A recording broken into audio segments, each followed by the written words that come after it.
तो दास केवल उन्हीं भगत भाई बहनों के वीडियो को महत्व देता है, उन्हीं भगत भाई बहनों की सौपन वाली बातों को महत्व देता है, जिन बातों के लिए फिर मुझे सतगुरु रामपाल जी भगवान यानी मेरे गुरुदेव मुझे प्रेरणा करते हैं। गलत कोई नहीं कहता।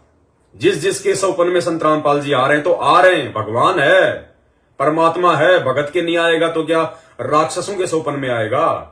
जो भक्ति नहीं करेंगे अगर उनके सौपन में नहीं आएगा तो क्या राक्षसों के सौपन में आएगा? परमात्मा कहते हैं साकट को तो भारी लागे और संतों नाल खिलौना हो। कहते हैं जो साकट होते हैं, जो साकट जो टाइप के भगत होते हैं, कहते हैं उनके लिए तो परमात्मा बहुत भारी है, महाभारत है। और संतों नाल खिलौना हो, संतों के लिए तो भगवान जो है वो खिलौना है, जब चाहे अपने भगवान को प्रकट कर लो। जब तक ये सारे जुगाड़ नहीं जोड़ दे इतने भारा हो रहा से, पूरा गुरु मिल जाओ, नाम सच्चा मिल जाओ, फिर अपनी मर्यादा ठीक रहनी चाहिए, तो परमात्मा की पाण में कोई देर नहीं लगती। क्योंकि जिन संतों ने पाया, महाराज कहते हैं कि साकट को तो भारी लागे संतान नाल खिलौना वो। जो परमात्मा के नाम पर नहीं लग रहे उनके लिए तो भारा बात से, और जो राम नाम पर लगे उनको तो यानी खिलौना से। जब चाहो परमात्मा ने प्रकट कर लो, जब चाहो उससे काम ले लो, जो चाहो वो आपके लिए बालक की इतनी खड़ा रहेगा। तो ये तो भाई सत्सेवक भाई बहनों का गुरुजी के प्रति प्यार है, उनका प्रेम है, उनके भाव है, उनकी श्रद्धा है, उनका समर्पण है, उनका अटूट विश्वास है कि अपनी भक्ति के बल पर वो गुरुजी को जब चाहे जहां वो प्रकट कर रहे हैं। कोई भोग लगाता है तो परमात्मा प्रकट हो जाते हैं, कभी परमात्मा सौपन में प्रकट हो जाते हैं, कभी परमात्मा वैसे भी सामने खुली आंखों से प्रकट हो जाते हैं। तो ये तो भगत के भक्ति भाव देख के परमात्मा प्रकट होता है। इसमें आपको ये ईर्ष्या नहीं होनी चाहिए, ये जलन नहीं होनी चाहिए आपको कि फलाने भगत के तो बार बार गुरुजी प्रकट हो रहे हैं तो गुरुजी की मौज भाई। आप मना करोगे गुरुजी को प्रकट होने के लिए? वो तो लाख बार प्रकट होगा अपने बच्चे के पास में, जब चाहेगा जिसके पास में प्रकट होगा। अब तुम्हारे पास में प्रकट नहीं हो रहा, तुम्हारे घर पे प्रकट नहीं हो रहा, तो उनको प्रकट करने की विधि अपनाओ। और विधि केवल साथ संगति से जुड़ के अपनाई जाएगी। वो मैनेजमेंट के तलवे चाट के, गुरुजी के बेटा बेटी के तलवे चाट के, मैनेजमेंट उनको पात्रों को ज्योति पाठ दान का पैसा देके, तो उल्टा तुम्हारे लिए परमात्मा भारी बन जाएगा, सिरदर्द बन जाएगा। ऐसे परमात्मा प्रकट नहीं होता। तो दास केवल उन्हीं भगत भाई बहनों के ऑडियो वीडियो को महत्व देता है जो परमात्मा उनको कोई भी दिशा निर्देश देते हैं, या जैसे भी परमात्मा उनको आदेशित करते हैं, कोई भी बात उनको बताते हैं, फिर जब वो मुझे वो बातें बताते हैं तो मैं केवल उन्हीं बातों को आप लोगों के साथ में शेयर करता हूं जिन बातों को शेयर करने के लिए गुरुजी मुझे प्रेरित करते हैं। ऐसा दास नहीं बोलता, क्योंकि दास को पता है कि परमात्मा ने जो दास को खड़ा किया है, तो मेरे शब्दों का बहुत महत्व है संगत में। दास के मुख से निकले शब्दों का बहुत ज्यादा महत्व है, भाई बहन फॉलो करते हैं। और यदि कोई गलत बात निकल गई तो उसमें सबसे पहले मैं दोषी हो जाता हूं भाई। तो दास बहुत सोच समझ के कोई बात बताता है। तो जोधपुर से हमारी बहन है, उनको थोड़ी समय पहले परमात्मा ने दर्शन दिए, मालिक ने, और उनको खुली आंखों से परमात्मा ने दिखाया, और वो ऑडियो में संगत में भेज चुका हूं। एक बार आपको मैं सुना देता हूं, कहीं किसी भगत भाई बहन को कोई शंका ना हो किसी भी प्रकार की, कि परमात्मा ने उनको किस प्रकार से आदेशित किया। ये ऑडियो है बहन की, 4 मिनट की है, ध्यान से सुन लीजिए। परमात्मा ने बहन को स्पष्ट रूप से कहा है कि सतलोक आश्रम मैनेजमेंट हरियाणा से लाई हुई कोई भी वस्तु यदि तुम्हारे घर पर है, यानी यदि साध संगत के घर पे है, तो उनको बोल दो कि उन चीजों को घर से बाहर निकाल दें, क्योंकि उन चीजों में काल प्रवेश है। क्योंकि सतलोक आश्रम मैनेजमेंट हरियाणा ये 13वां पंथ नहीं है, ये 12वां पंथ है। और द्वादश पंथ काल फुरमाना, और भूले जी और भटके जीव ना जाए वहां, जो परमात्मा की जो भी वाणी है। तो 12वां पंथ है ये सतलोक आश्रम मैनेजमेंट हरियाणा, 13वां पंथ नहीं है। और काल क्या करेगा, उसी के माध्यम से भक्तों पे आने वाले समय में वो अटैक करेगा, जैसा कि बहन को परमात्मा ने बताया। फिर बहन ने मुझे ऑडियो डाली, आप एक बार सुन लीजिए। सत्साई पवन भैया, जय हो परमपिता परमेश्वर, बंदी छोड़ की जय हो। पवन भैया, आज परमात्मा ने बहन को दिखाया सपने में। परमात्मा कह रहे थे कि मैनेजमेंट से जुड़ी जो भी चीज है ना, कोई भी मतलब वो सत्सेवकों के घर में नहीं रहनी चाहिए। जो परमात्मा से नाम उपदेश प्राप्त है भगत, उनके घर में कोई भी मैनेजमेंट की कोई भी चीज उनके घर में नहीं रहनी चाहिए, सब निकाल दो। परमात्मा ऐसे बोल रहे हैं। और परमात्मा बता रहे थे सपने में, मतलब बहुत ही बुरा मंजर बता रहे थे परमात्मा ऐसे, कि अब जो काल है ना, काल वो अब मतलब शरीरों में प्रवेश करने वाला है सबके, मतलब जो जगत वाले हैं उनके। सत्सेवकों के पास तो काल आ ही नहीं सकता, परमात्मा के बच्चों के पास तो जो मर्यादित हैं। लेकिन जो जगत वाले हैं, जो सत्संग सुन रहे हैं पवन भाई परमात्मा के, और सत्संग सुनते सुनते उनको समझ भी आ गए है सत्संग और परमात्मा के, मतलब उनको हर चीज समझ में आ गई है, और फिर वो नाम उपदेश नहीं लेना चाहते हैं। उनका यही है कि जो परमात्मा आएंगे तब हम सत्संग परमात्मा से नाम उपदेश लेंगे, क्योंकि नाम उपदेश अगर संकल्प ले लिया तो भी हमें ये मर्यादाएं निभानी पड़ेगी, क्योंकि मर्यादाएं जो आपकी है वो तो बहुत ही भारी है, हमसे नहीं निभती भाई। ज्ञान समझ में आकर, ज्ञान भी अच्छा है, सच्चा है, परमात्मा भी सच्चा है, इनके ज्ञान जैसा जगत में कुछ भी नहीं है। पर मर्यादाएं हम तभी निभा पाएंगे जब परमात्मा आएंगे। तो ऐसे करके कई जगत वाले हैं, परमात्मा ने ऐसे दिखाया जो परमात्मा के ना संकल्प भिक्षा नहीं ले रहे हैं, ज्ञान समझते हुए भी। उनका ये कहना है कि परमात्मा आएंगे तभी हम लेंगे नाम, सत्संग भी सुनेंगे और जगत वाली भक्ति करेंगे, मतलब ऐसे ही करेंगे परमात्मा हमारी रक्षा कर देंगे। तो परमात्मा ने बहन को दिखाया कि जो सत्संग सुन भी रहे हैं, जगत पे भी है, जो सुन सुन के छोड़ रहे हैं, तो उनके उनके अंदर काल प्रवेश कर रहा है। बहन को दिखाया कि काल, बड़े बड़े दांत निकल रहे हैं उनके, ऐसे हाथों के नाखून बढ़ रहे हैं। परमात्मा ने मुझे दिखा, मेरी मम्मी का ही दिखा दिया, मेरी मम्मी को, कि मम्मी मेरे में सत्संग सुनती है, मम्मी को समझ भी आ गया है और मुझे समझाती भी है, बेटा ये तेरा ज्ञान जो परमात्मा दे रहा है ना, यही सच्चा ज्ञान है, तो उससे डगमग मत होना। मुझे बहुत समझाती है मम्मी के, तो इसी में लगी रहना, मैं तेरे साथ हूँ। लेकिन मम्मी मेरे नाम नहीं ले रही है, वो बोल रही है मेरे से मर्यादाएं नहीं निभती है। ऐसे ही परमात्मा ने मुझे बाकी भक्तों का भी बताया, मतलब ऐसे जो ऐसे ही कर रहे हैं, सेम सेम सिचुएशन में। तो मेरी मम्मी भी कहती है गुरु जी कब आएंगे, गुरु जी आएंगे तब मैं नाम लूंगी। मुझे भी ज्ञान समझ में आ गया, सब अच्छा है, परमात्मा सच्चे है, वो शब्द रूप में। मेरी मम्मी भी ऐसे कहती, वो एक आत्मा है, शब्द है, मतलब ऐसे करके बोलती है। लेकिन मम्मी जगत में रहते हुए मम्मी सत्संग सुनती भी है, कभी नहीं भी सुनती है, भूल जाती है, फिर किसी और के सुनने लग जाती है ऐसे। तो परमात्मा ने बताया मेरे मम्मी के शरीर में वो काल आ गया ऐसे, क्योंकि मम्मी इधर उधर दोनों तरफ है, तो काल आ गया मम्मी के शरीर में, और मम्मी के दांत बढ़ रहे हैं, ऐसे नाखून निकल रहे हैं। तो परमात्मा ने बताया, मुझे प्रेरणा करी, मैंने वहां पे परमात्मा का सत्संग चलाया। तो मम्मी के परमात्मा जो वो काल जो प्रवेश कर रहा था, वो कोशिश कर रहा था करने की, फिर भी वो मम्मी के शरीर में प्रवेश नहीं कर पाया, क्योंकि वहां पे मैंने सत्संग बंद ही नहीं चलने। मैंने कहा छोड़, तो परमात्मा के सत्संग बंद नहीं करने, चाहे भक्ति लो ना लो, सत्संग अपने घर में वाणियां चलने दो। ऐसे करके तो काल प्रवेश कर भी नहीं गया पाया, और काल रोता हुआ वहां से चला गया, चीखता चिल्लाता। तो परमात्मा यही प्रेरणा कर रहे हैं, उस सपन में यही दिखा रहे हैं कि सत्संग अपने घर में चलने दो, और भक्ति जो भी कर रहे हो उसको छोड़ो। मतलब जितना भी आपने ज्ञान लिया समझ में नहीं आ रहा, परमात्मा के आने तक आप संकल्प भी नहीं लेना चाहते हो, तो परमात्मा के सत्संग अपने घर में बंद मत करो, उनको चलने दो। कभी भी ऐसी सिचुएशन हो तो परमात्मा को साथ रखो हरदम, ऐसे करके। और जो बहुत भाई आपको समझ में आए आप बताना, ठीक है, ऐसे करके। और परमात्मा ने बताया कि हमें ना ही मैनेजमेंट की कोई घर में चीज रखनी है, और ना ही जगत वालों की कोई चीज हमने घर में रखनी है। परमात्मा साफ बता रहे हैं। जब परमात्मा का सुबह सुबह 4-5-4 बजे जब परमात्मा सपन में आए, तो भाई जगत की और भगत की ये चीजें नहीं रखनी है अपने घर में। अगर मैनेजमेंट की और जगत वालों की एक भी कोई भी चीज अगर हमारे घर में है, तो काल वहां पे आएगा, जबरदस्ती आएगा काल, क्योंकि उसकी वहां पे चीज पड़ी है। जगत की चीजें काल की है, लेनी देनी है, भले कुछ भी हो। अब जैसे आपको समझ आए पवन भाई, परमात्मा ने मुझे ऐसे बताया। और मैनेजमेंट की तो घर में चीज रखनी नहीं है, ना जगत की ना मैनेजमेंट की। इसमें कोई गलत नहीं है, जो बहन को परमात्मा ने दिखाया बताया सब कुछ ज्ञान आधार से है, कुछ भी गलत नहीं है इसमें। जगत की तो हमने कोई चीज यूज करनी ही नहीं है। और अब मैनेजमेंट का हमें पता चल गया कि ये 12वें पंथ है, और काल का पूरी तरह से मैनेजमेंट के ऊपर प्रेशर है, क्योंकि इन्होंने हर प्रकार से भक्तों की मर्यादा तोड़वा दी है।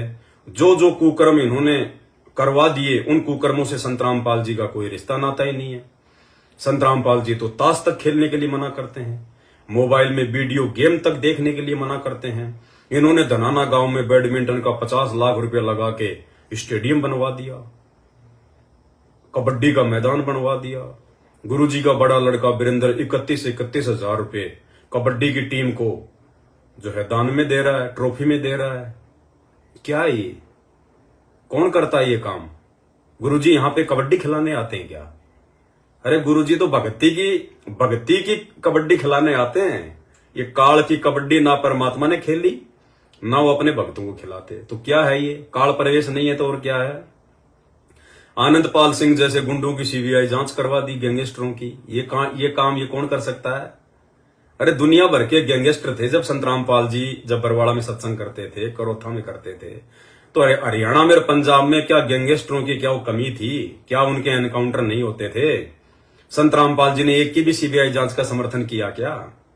नालायकों, खुद के गुरुजी की सीबीआई जांच तो हो नहीं रही और गैंगस्टरों की सीबीआई जांच में 5-5 लाख रुपए दे रहे हो तुम राजपूत करणी सेना को। बुद्धि भ्रष्ट हो गई, बुद्धि भ्रष्ट। तो इसमें कुछ गलत नहीं है जो बहन बोल रही हो। और शायद मैनेजमेंट से जुड़ी हुई एक बहन है मनीषा वीजी, ये कह रही है कि ये बहन आपके ऊपर आश्रित है। अच्छा, मैं सलमान खान दिखाई दे रहा हूं आपको? है मैं सलमान खान दिख रहा हूं? बहन तू मत आश्रित हो जाना, उसकी तो बात छोड़, तू आश्रित है कि नहीं है, कहीं तू मत हो जाना मेरे ऊपर आश्रित है। क्योंकि गुरुजी का आदेश है कि जो मेरे वीडियो देखेगा नाम खंड हो जाएगा। और फिर भी तू लाइव में मेरे वीडियो देख रही है, तो बहन तू मेरे ऊपर आश्रित हो चुकी है, तेरा नाम खंड हो चुका है बहन जी, तेरी मर्यादा खंडित है। उस बहन से पहले तो तू मेरे ऊपर आश्रित है, जो तेरे से रहा नहीं जा रहा। तू रोज मेरी शक्ल देखने आ जाती है, ऐसा मैं तुझे कितना प्यारा लग रहा हूं। गुरुजी कह रहे मेरी शक्ल देखेगा उसका भी नाम खंड है, मेरे वीडियो देखेगा उसका भी नाम खंड है। और तू बहन लाइव में क्या कर रही है? इसका मतलब तू मेरे पे आश्रित हो चुकी है। और रही बात मेरे सत्सेवक भाई बहनों की, तो हम भाई बहन अनाज खाते, गोबर नहीं खाते। सतलोक आश्रम मैनेजमेंट हरियाणा वालों की तरह हमारे को परमात्मा ने बुद्धि दे रखी है, ये तत्व ज्ञान दे रखा परमात्मा ने। ये तत्व ज्ञान गुरुदेव भगवान से लेने के बाद यदि कोई 2 कोटि के जीव पे आश्रित होता है ना, वो तो नरक की टिकट लेता है। और परमात्मा ने कह रखा एज ए गुरु भाई, एज ए गुरु बहन, हम एक दूसरे पे आश्रित हो सकते हैं। आश्रित होने का मतलब ये नहीं है कि हम उसको अपना गुरु मान लें। गुरुजी ने कहा कि प्यार प्रेम से आराम से रहना है, प्यार प्रेम से रहना है, मीठा बोल के रहना है। अब गुरु भगत भाई बहन भी एक दूसरे से नहीं मिलेंगे, जुलेंगे, प्यार प्रेम से बोलेंगे, तो क्या फिर जगत वालों से मिलेंगे और प्यार प्रेम से बोलें, एक दूसरे की बात को महत्व दें? क्योंकि परमात्मा कहते हैं एक ने कही दूसरे ने मानी, कहे कबीर वो दोनों ज्ञानी। तो परमात्मा की इस वाणी के अनुसार जब हम एक दूसरे की ज्ञान आधारित बातों को महत्व देते हैं, तो तुम कहते हो कि तुम्हारे ऊपर आश्रित हो रही है, वो उस पर आश्रित हो रहा है। तो भाई, तो मेरी प्यारी मनीषा बहन, ये सात संगति का लाइव चल रहा है, ये मैनेजमेंट का पाठ प्रकाश का लाइव नहीं चल रहा। तो यहां जो भी बोलो सोच समझ के बोलो। हम मूर्ख नहीं है, गोबर नहीं खाते हैं मैनेजमेंट वालों की तरह, हम दुनिया के तलवे नहीं चाटते, राजनेताओं के चापलूस नहीं है हम भक्ति की कबड्डी खेलते हैं। हम ये टांग तोड़ने वाली कबड्डियां नहीं खेलते। हम ये बेशर्म वाले काम मैनेजमेंट करता है, हम नहीं करते। हमें डर है अपने भगवान का, हमें डर है हमारे मर्यादा टूटने का। तो अच्छा बहन जी और क्या कह रही है सुनो। भगत जी आपका वीडियो देखने से नाम कभी खंड नहीं होता, नाम तो अखंड है। तो फिर तो गुरुजी का सत्संग फेल हो गया। गुरुजी तो कहते हैं कि गुरुद्रोही से बात करने से भी नाम खंड हो जाता है। गुरुद्रोही की पैड़ पर जप गावे वीर। तो तुम तो मेरा समर्थन कर रही हो, तुम तो मेरे व्यूज बढ़ा रही हो, तुम तो मेरे दर्शक बढ़ा रही हो जुड़ के, तुम तो मेरा 3-3 घंटे का वीडियो देखोगी। तो गुरुजी के अनुसार तो फिर बहन जी फिर तुम कहां चल रही हो? फिर तुम तो आप लोग चले जाओ, खाना वाना खा लिया होगा, रात के 10-10:30 बज रहे हैं, रजाई ओढ़ के सो जाओ बहन जी। क्यों फालतू में अपनी मर्यादा खंडित कर रही हो? ये प्रोग्राम आपके समझ में नहीं आएंगे। ये बहुत गुड बातें हैं, ये सार ज्ञान की बातें हैं। अभी तक तो तुम्हें गुरुजी समझ में नहीं आ रहे, गुरुजी का सार ज्ञान कहां से समझ में आएगा? तो बहन जी आप बकवादी करोगे, बकवादे देखो, फिर वही बात है, आप हमें डिस्टर्ब करोगे फालतू में। तो हमारी प्यारी प्यारी बहन, आप जाओ, खाना पीना खाओ, रजाई ओढ़ के सो जाओ, आपकी बस की बात नहीं है, ठीक है? तो बहन जो कह रही है बिल्कुल सत्य है, इसमें कोई दो राय नहीं है। अब देखो परमात्मा, अब हम इस चीज को ज्ञान आधार से समझेंगे कि परमात्मा ने क्यों कहा बहन को। क्योंकि हिसार जेल से जो 12 नंबर की ऑडियो आई है उसमें भी गुरुजी स्पष्ट कर चुके हैं कि भाड़ में जाओ ऐसे कोऑर्डिनेटर और भाड़ में जाओ ऐसे शिष्य जो मर्यादा में नहीं चल रहे। और गुरुजी ने उसमें जिक्र किया कि 7/11 को जो घटना घटी है आश्रम में वो सारनामिया ने घटाई है, तो कितनी बड़ी घटना घटी होगी, परमात्मा कितने नाराज हुए हैं। और मालिक ने यह भी उसमें स्पष्ट कर दिया कि सबकी मर्यादा खंडित है, सारे पेंचर लगवा लो सारे।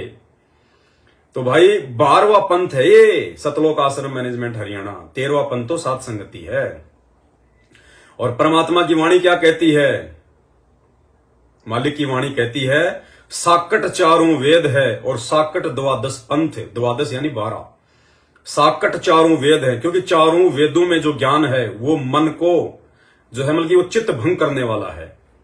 उसमें स्पष्ट रूप से ना तो परमात्मा की जानकारी है ना परमात्मा के उन सार नाम की जानकारी है, उलझ पुलझ वाला ज्ञान है। क्योंकि स्पष्ट ज्ञान तो 5वें वेद में सूक्ष्म वेद में है। तो परमात्मा को कहते हैं साकट चारों वेद हैं।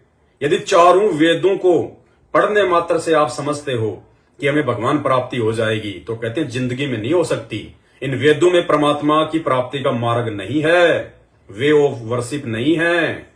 साकट चारों वेद हैं और साकट द्वादश पंथ, और 12 पंथ तक की जो भक्ति है वो भी साकट। अब साकट का मतलब क्या बताया गुरुजी ने, साकट वो होता है जो ना खुद भक्ति करे ना दूसरों को भक्ति करने दे, उसको कहते हैं साकट। तो सतलोक आश्रम मैनेजमेंट हरियाणा क्या कर रहा है वर्तमान में, ये मर्यादाएं तोड़ तोड़ के। अभी इसने बीजेपी को समर्थन दिया है राजस्थान में, ये भक्तों के काम है क्या? तो ना तो ये खुद मर्यादा में रह के भक्ति कर रहे और ना ये संगत को मर्यादा में रह के भक्ति करने दे रहे। इनकी खुद की मर्यादा भी टूटी हुई है और ये राजनीतियां करवा के संगत की भी मर्यादा जो है ये तोड़ रहे हैं। तो ये साकट है, ना खुद भक्ति कर रहे ना दूसरों को भक्ति करने दे रहे। स्टेडियम बना दिया इन्होंने गांव धनाना में 50 लाख रुपए भक्तों के दान का लगा के। अब गुरुजी ने तो मोबाइल तक में वीडियो गेम खेलने के लिए मना किया है। गुरुजी आपको बैडमिंटन खेलने की सलाह देंगे क्या? और जो चीज हम नहीं करेंगे हम दूसरों को हम कैसे सलाह दे देंगे? नाम दीक्षा देते समय गुरुजी क्या कहते हैं, ना तो भगत ने गलत काम करना ना भगत ने गलत काम में सहयोग करना। तो बैडमिंटन का स्टेडियम गांव वालों के लिए क्यों बनवाया? तो ये साकट है, ना ये खुद भक्ति कर रहे क्योंकि इनकी खुद की मर्यादा खंडित है, ये उल्टे काम करवा के। और संगत का पैसा लगा लगा के दान धर्म का ज्योति पाठ का इन्होंने संगत की भी मर्यादा खंडित करवा दी। क्योंकि परमात्मा कहते हैं कुपात्रों को पैसा दोगे तो क्या होगा, नाम खंड होगा, मर्यादा टूटेगी। तो ये क्या हो रहा है सारा सब कुछ? तो ये साकट है वास्तव में। परमात्मा ने जो संकेत किया बहन को बिल्कुल सत्य है। हम साथ संगत से जुड़े हुए भगत भाई बहनों ने सतलोक आश्रम मैनेजमेंट हरियाणा से लाई हुई, उनसे जुड़ी हुई कोई भी वस्तु हमने अपने घर पे नहीं रखनी है। अब बहुत सारे भगत भाई बहनों की शंका है कि भगत जी क्या क्या चीज। देखो भैया, यदि आप वहां से फोटो लेके आए हैं, अगर गुरुजी की सिंगल फोटो है तो वो फोटो आप अपने घर पे रखो, उसमें कोई दिक्कत नहीं, वो परमात्मा का स्वरूप है। जैसे कोई पुस्तकें हैं, हालांकि पुस्तकों में थोड़ी बहुत मिलावट इन्होंने काफी जगह की हुई है, लेकिन फिर भी ज्ञान वो परमात्मा का है। पुस्तकों को हम लोग फेंक के उनका अनादर नहीं कर सकते। तो कोई दिक्कत नहीं, मिलावट का हमें पता हो गया है कि वास्तविक ज्ञान क्या है और मैनेजमेंट ने क्या क्या मिलावट करी है। तो गुरुदेव की फोटो और जो पुस्तकें हैं वो हमने अपने घर पे रखनी है, उसमें मैनेजमेंट का कोई रोल नहीं है। उन पुस्तकों में यदि डबल फोटो है, गुरु गोविंद की फोटो है, तो आपने वो गोविंद वाली फोटो तो हटा देनी है और आपने केवल अपने गुरुजी की फोटो रखनी है। और यदि बाकी फोटोएं आपने इन लोगों से लेके आई हुई हैं, कोई चिदानंद जी वाली, कोई गरीबदास जी वाली, तो भाई उन सभी फोटोओं को गुरुजी के अलावा चिदानंद जी की, कबीर जी की दाढ़ी मूंछ वाली, गरीबदास जी की या फिर अपने दादा गुरु जी की, ये जितने भी फोटोएं हैं महापुरुषों की, इन फोटोओं को घी लगा के या तो सुहा कर दो या इनको बहते हुए पानी में जल प्रवाह कर दो। केवल अपने गुरुदेव की हमने फोटो रखनी है। इसके अलावा सतलोक आश्रम मैनेजमेंट हरियाणा के आश्रमों से या उनके फर्जी नामदान सेंटरों से यदि आप जी कोई मतलब चरणामृत वगैरह लेके आए हुए हैं, यदि पहले आप कोई चरणामृत लाए थे, तो वो चरणामृत आपने अपने घर पे नहीं रखना, क्योंकि कोई विश्वास नहीं है इन लोगों का। ये इनका खुद का भी हो सकता है, कोई बड़ी बात नहीं, झूठ मूठ का भी हो सकता है। हमारा जब इनसे किसी प्रकार से ज्ञान आधार से कोई नाता ही नहीं है, तो हमने इनके फालतू की चीजों को भी अपने घर में नहीं रखना है। तो यदि कोई चरणामृत आप जी सतलोक आश्रमों से या उनके नामदान सेंटरों से लेके आए हैं, तो आपने वो अपने घर पे नहीं रखना है।